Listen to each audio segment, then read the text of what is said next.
اللہ اکبر اللہ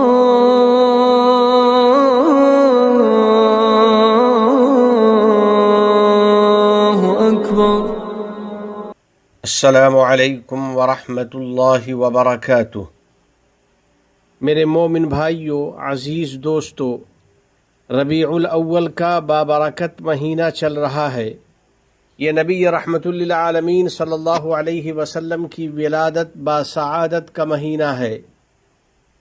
آپ صلی اللہ علیہ وسلم کی ولادت باسعادت کا تذکرہ اور سیرت مبارکہ کا بیان خیر و برکت کا سبب ہے، اور آپ صلی اللہ علیہ وسلم کی سنت و ہدایت پر عمل دونوں جہان کی کامیابی کا ذریعہ ہے۔ تو آئیے اس مبارک موقع پر ہم حضرت صلی اللہ علیہ وسلم کی سیرت طیبہ کا تذکرہ کریں، اور قرآن کریم نے آپ کا جو عظیم مقام بیان کیا ہے اس میں غور و فکر کریں۔ باری تعالیٰ نے بہت سی صورتوں میں خصوصیت کے ساتھ نبی کریم صلی اللہ علیہ وسلم سے اپنی محبت و تکریم کو بیان فرمایا ہے، اور آپ کے مقام و مرتبہ کو واضح طور پر ذکر فرمایا ہے۔ انہی میں سورۃ الضحیٰ بھی شامل ہے۔ اس سورہ کی بہت زیادہ فضیلت ہے۔ یہ سورہ سورۃ الفجر کے بعد نازل ہوئی ہے۔ ضحیٰ اور فجر، ان دونوں کا ظہور رات کی تاریکی کے بعد ہوتا ہے۔ اس میں نور ہدایت کے تسلسل اور اس کی درازی کی طرف اشارہ ہے۔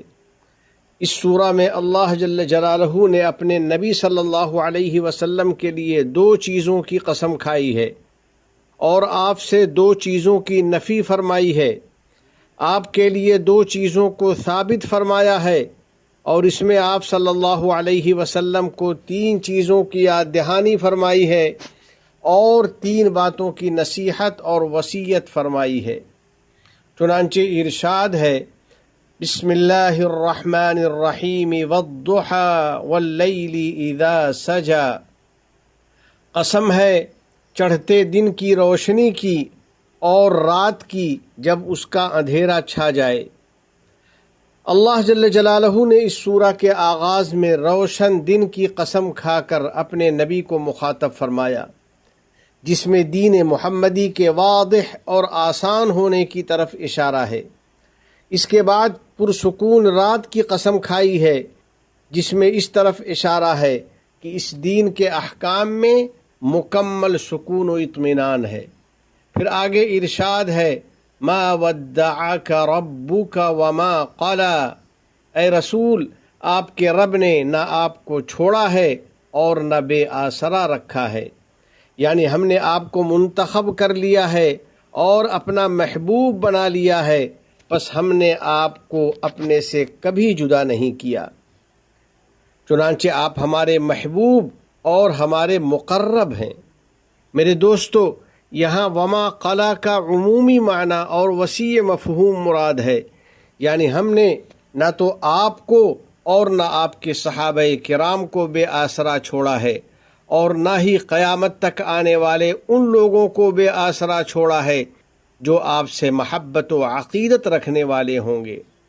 یقیناً اس وعدہ الہی میں مومنین کے لیے بڑی بشارت ہے، اور اس عطاء ربانی میں عاشقان رسول کے لیے بہت بڑی خوشخبری ہے۔ سورۃ الضحیٰ میں غور و فکر کرنے والوں، سورہ ضحیٰ کی چوتھی آیت میں باری تعالیٰ نے اپنے محبوب کو یوں مخاطب فرمایا، وَلَلْآخِرَةُ خَيْرٌ لَكَ مِنَ الْأُولَى۔ اور یقیناً آخرت آپ کے لیے دنیا سے بدرجہ بہتر ہے، یعنی یوں تو ہم نے آپ کو دنیا میں بھی اپنی نعمتوں سے نوازا ہے، مگر آخرت میں ہم آپ کو جو نعمتیں عطا کریں گے وہ کامل و مکمل اور عظیم الشان ہوں گی، اور وہ آپ کی قلبی خوشی کا ذریعہ ہوں گی۔ اگلی آیت میں ارشاد ہے، وَلَسَوْفَ يُعْطِيكَ رَبُّكَ فَتَرْضَى۔ اور یقین جانیں کہ عن قریب آپ کا رب آپ کو اتنا عطا کرے گا کہ آپ خوش ہو جائیں گے۔ پس اے ہمارے رسول، آپ خوش اور مطمئن رہیے۔ جب ہم نے آپ کو یتیمی کی حالت میں بے سہارا نہیں چھوڑا تو آپ کیا سمجھتے ہیں کیا ہم آپ کو اب بے آسرا چھوڑیں گے؟ حالانکہ آپ اس وقت ہمارے معزز نبی ہیں۔ آگے ارشاد ہے الم یجد کا یتیما فآوا ووجدک ضالا فہدا، کیا اس نے آپ کو یتیم نہیں پایا تھا پھر آپ کو ٹھکانہ دیا اور آپ کو اپنی محبت میں خود رفتہ پایا تو اپنی طرف راہ دی۔ بلا شبہ رب کریم جل جلالہ نے اپنے محبوب صلی اللہ علیہ وسلم کو بڑی عنایتوں اور عظیم الشان نعمتوں سے نوازا تھا۔ چنانچہ آپ صلی اللہ علیہ وسلم کو اپنی معرفت عطا کی اور اپنی مخلوق کی طرف رسول بنا کر بھیجا اور اپنی وحی کے لیے امین بنایا، جیسا کہ باری تعالیٰ کا فرمان ہے وَأَنزَلَ اللَّهُ عَلَيْكَ الْكِتَابَ وَالْحِكْمَةَ وَعَلَّمَكَ مَا لَمْ تَكُنْ تَعْلَمْ وَكَانَ فَضْلُ اللَّهِ عَلَيْكَ عَظِيمًا، اور اللہ تعالیٰ نے آپ پر کتاب اور حکمت نازل فرمائی اور آپ کو وہ باتیں سکھائیں جو آپ نہیں جانتے تھے، اور آپ پر اللہ کا بڑا فضل ہے۔ بلا شبہ اللہ سبحانہ و تعالیٰ نے اپنے فضل و کرم کے ذریعے آپ صلی اللہ علیہ وسلم کو غنی بنایا اور آپ کو اپنی وسیع روزی عطا فرمائی۔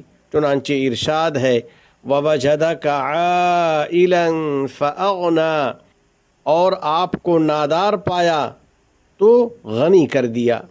یا اللہ ہمیں اپنے نبی صلی اللہ علیہ وسلم کی سنتوں پر عمل کرنے والا بنا دے اور آپ کے مقام و مرتبہ کی قدردانی کرنے والا بنا دے اور آپ کی شفاعت سے سرفراز فرما دے۔ نبی رحمت للعالمین صلی اللہ علیہ وسلم سے محبت کرنے والوں، سورۃ الضحیٰ میں خدا عز و جل نے پہلے نبی کریم صلی اللہ علیہ وسلم پر اپنے چند احسانات کا تذکرہ فرمایا۔ اس کے بعد آپ صلی اللہ علیہ وسلم کو اس جانب متوجہ فرمایا کہ آپ بھی اسی طرح دوسروں کے ساتھ احسان و کرم کریں۔ چنانچہ باری تعالیٰ نے آپ کو یتیم کے حقوق کی رعایت کا حکم دیا اور یوں ارشاد فرمایا فَأَمَّا الْيَتِيمَ فَلَا تَقْهَرْ، تو آپ یتیم پر سختی نہ کیجیے۔ اسی لیے رسول رحمت صلی اللہ علیہ وسلم یتیموں پر بے انتہا شفقت و کرم فرماتے اور لوگوں کو ان کی کفالت کی یوں ترغیب دیا کرتے انا وکافل الیتیم فی الجنت ہاکذا، میں اور یتیم کی کفالت کرنے والا جنت میں ان دو انگلیوں کی طرح بالکل پاس پاس ہوں گے۔ آپ صلی اللہ علیہ وسلم نے وضاحت کے لیے اپنی شہادت کی انگلی اور درمیانی انگلی سے اشارہ فرمایا۔ اس کے بعد باری تعالیٰ نے آپ صلی اللہ علیہ وسلم کو سائلوں کا حق ادا کرنے کی تاکید فرمائی اور علم یا مال سے متعلق مدد مانگنے والوں کی مراد پوری کرنے کا حکم دیا۔ وَأَمَّا السَّائِلَ فَلَا تَنْهَرْ، اور سائل کو مت جھڑکیے۔ چنانچہ آپ صلی اللہ علیہ وسلم کی سخاوت کا عالم یہ تھا کہ آپ سے جب بھی جو بھی کسی چیز کا سوال کرتا آپ اسے وہ عطا کر دیتے۔ ایک بار چند لوگوں نے آپ سے کچھ مانگا تو آپ نے ان کو عنایت فرما دیا۔ انہوں نے دوبارہ سوال کیا تو آپ نے دوبارہ ان کو عطا فرما دیا، یہاں تک کہ آپ کے پاس جو کچھ مال تھا وہ ختم ہو گیا۔ تو آپ صلی اللہ علیہ وسلم نے ارشاد فرمایا ما یکن عندی من خیر فلن ادخرہ عنکم، میرے پاس جو بھی نعمت ہوگی میں اسے تم لوگوں سے ہرگز بچا کر نہیں رکھوں گا۔ سورۃ الضحیٰ کے آخر میں باری تعالیٰ نے اپنے نبی صلی اللہ علیہ وسلم کو مخاطب فرمایا اور ان کو اپنی نعمتوں کے تذکرے کا یوں حکم دیا وَأَمَّا بِنِعْمَةِ رَبِّكَ فَحَدِّثْ، اور اپنے رب کے انعامات کا تذکرہ کرتے رہا کیجیے، یعنی اللہ کا شکر اور اس کی ثنا کر کے اس کی نعمتوں کا تذکرہ کیا کیجیے۔ چنانچہ آپ صلی اللہ علیہ وسلم اپنے رب کی نعمتوں کا برابر تذکرہ فرماتے اور مسلسل اپنے رب کا شکر ادا کرتے رہتے۔ اپنے حبیب صلی اللہ علیہ وسلم کی پیروی کرنے والوں، رب ارحم الراحمین نے ہم کو بے شمار نعمتیں عطا کی ہیں، لہذا اپنے رب کی نعمتوں کو یاد رکھو۔ بلا شبہ اس نے ہم سب کو بہترین شکل و صورت میں پیدا فرمایا اور ہمارے سروں پر صحت و قوت کا تاج رکھا اور ہمیں راحت و سکون کی زندگی عطا کی اور امن و امان کے ملک میں رہنے کا موقع دیا۔ بس اپنے رب کے احسانات کا شکر ادا کرو اور ان نعمتوں کے ذریعے دوسروں کے ساتھ احسان کرو تاکہ باری تعالی ہمارے لیے اپنی نعمتوں کو قائم و دائم رکھے اور ہمیں خوب اجر و ثواب عطا کرے اور ہمیں جنت میں داخل فرمائے۔ میرے دوستو، اپنے نبی کریم صلی اللہ علیہ وسلم کی سیرت کا مطالعہ کرو، اپنی اولاد کو سیرت نبوی کی تعلیم دو اور ان کے دلوں میں آپ صلی اللہ علیہ وسلم کی تعظیم و محبت کو پختہ کرو اور ان کے اندر آپ کے اخلاق و کردار کے بیج بوتے رہو اور کثرت سے نبی کریم صلی اللہ علیہ وسلم پر درود و سلام کا نذرانہ پیش کرتے رہو۔ یا اللہ، ہم سب کو اپنے نبی کریم صلی اللہ علیہ وسلم سے عقیدت و محبت نصیب فرما اور آپ کی سنت و ہدایت پر عمل کی توفیق عطا فرمائے اور اس کے عوام اور یہاں مقیم افراد کو کامیابی اور سعادت مندی عطا فرمائے۔ الہ العالمین اپنے احکام اور نبی کریم صلی اللہ علیہ وسلم کی سنتوں سے محبت نصیب فرما اور ان پر عمل آسان فرما۔ ہمیں اور ہماری اولاد کو علم نافع اور عمل صالح کی توفیق عطا فرما۔ تمام گناہوں اور ہر قسم کی خرافات سے ہم کو بچا لے۔ ہمارے والدین، عزیز و اقارب اور پوری امت مسلمہ کی مغفرت فرما۔ ہمارے تمام مرحومین کو جنت الفردوس میں جگہ عطا فرما۔ ہم پر باران رحمت نازل فرما۔ اس ملک کے صدر ذی وقار شیخ محمد بن زائد، ان کے نائبین اور ان کے ولی عہد کو توفیق و عنایت عطا فرما۔ یا اللہ، شیخ زائد، شیخ مکتوم، شیخ خلیفہ بن زائد اور دیگر مرحومین شیوخ پر رحمت نازل فرما۔ اس ملک کو دین و شریعت، علم و ثقافت، عزت و احترام، تعمیر و ترقی، صفائی و پاکیزگی اور حسن و جمال کا وطن بنا۔